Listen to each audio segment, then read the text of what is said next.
My name is Gabe Gentry, and I'm a visual content producer at Winrock International.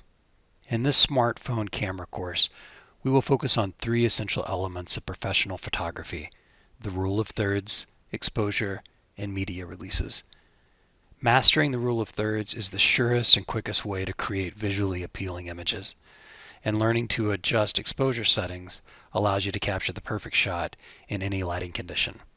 Lastly, we will explore the importance of media releases and how to use digital tools on your smartphone like Waiver to protect yourself and Winrock legally when taking photos for use online or in print. By following these simple steps, you will be prepared to capture stunning images that tell a powerful story. Before we get started, let's take a moment to ensure you have the grid function activated on your phone. If your phone is not near you, please pause the video now and go locate it.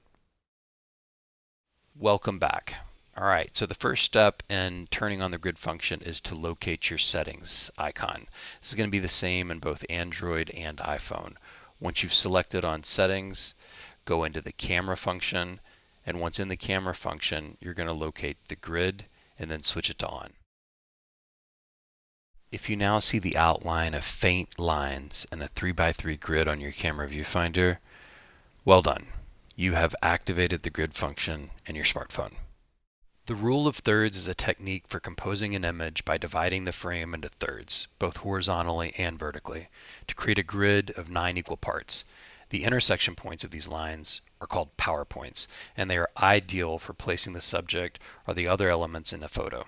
By placing the main subject or an element of the photo along those imaginary lines or at the intersection point, the power point, you create a balanced composition that will automatically draw the viewer's eye.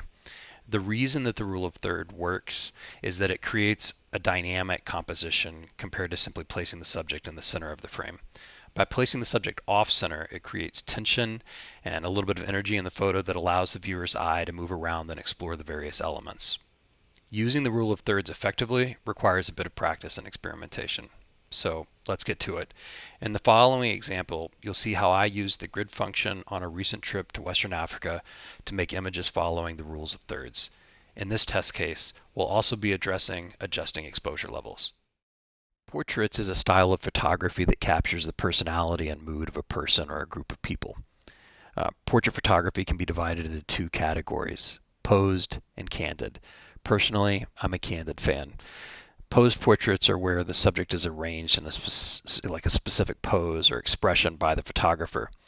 Candid portraits are where the subject is captured in their natural environment in an unplanned moment.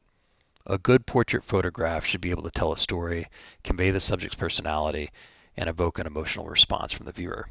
In this case, we were photographing a Senegalese artist commissioned by a USAID Feed the Future project to create educational murals to decrease the number of single-use plastics.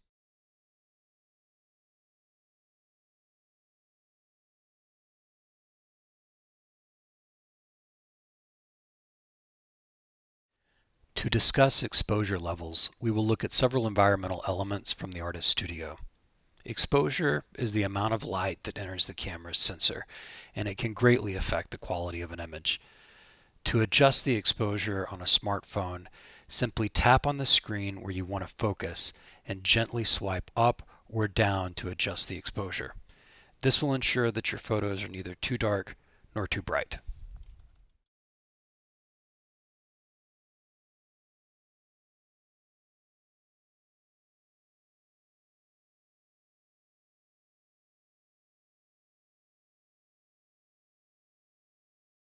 Now we are outside of the artist's studio for establishing shots. An establishing shot is a wide-angled photo that shows the context of a scene. Without establishing shots, the viewer may feel disconnected from the subject, making it more difficult to fully engage with the story. And here I'm taking burst photos of the artist's studio to capture the Senegalese flag while in motion. This is done by clicking the shutter button multiple times as the subject moves.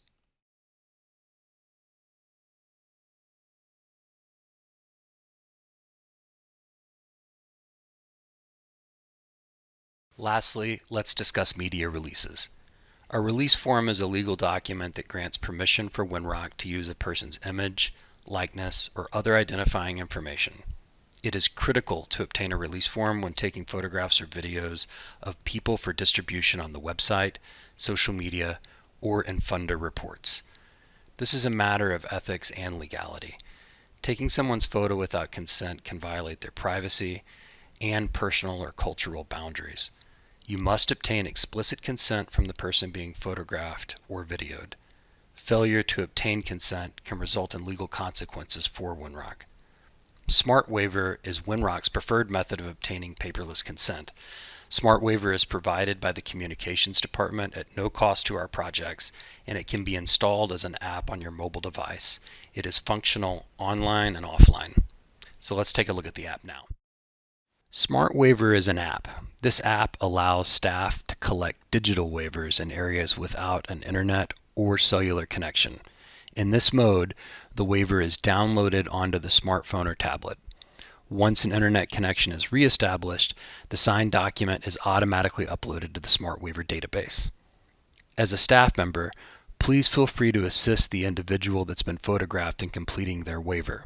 However, the person that was photographed must be the one that signs. Smart Waiver has a feature that allows the system to take a photo of the person signing the waiver at the moment of signature using the front-facing camera on the smartphone or mobile device. This helps link the signed released form to the documented individual. This provides an additional layer of security and verification for Winrock. If you would like a Smart Waiver kiosk installed on your mobile device, please visit the Communications Departmental page on WinShare and click on the Smart Waiver request form. Thank you so much for watching the tutorial. Please feel free to message me on Teams with any questions about this lesson or any other questions regarding visual content.